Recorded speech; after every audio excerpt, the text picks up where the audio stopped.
Wala bafethu, shapho kunjani? Ngithembe ukuthi ni grand, ngithembe ukuthi niyaphila. Mawuthi ke usanda kusijoina ku channel, please ngicela wenze nje okulungile, ulike i-video, usubscribe ku channel. Okunye okubaluleke kakhulu ukuciphiza i-notification bell ukuze ngaso sonke isikhathi mangifaka i-video uthole i-notification. Bafethu sibongele ezimnyama i-Orlando Pirates ngokunqoba emidlalweni ke wanamhlanje.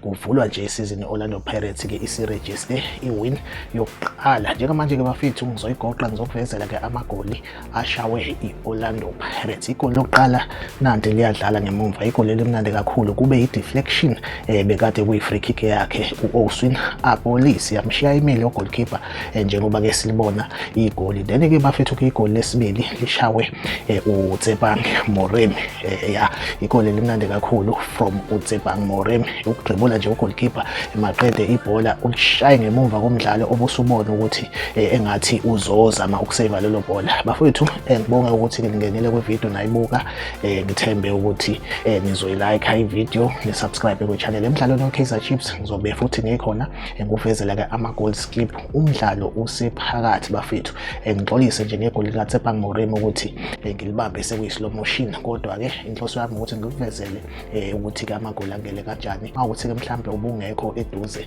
ne-TV yakho. Bafethu okwamanje ngivumele ngithi ke nje bye bye.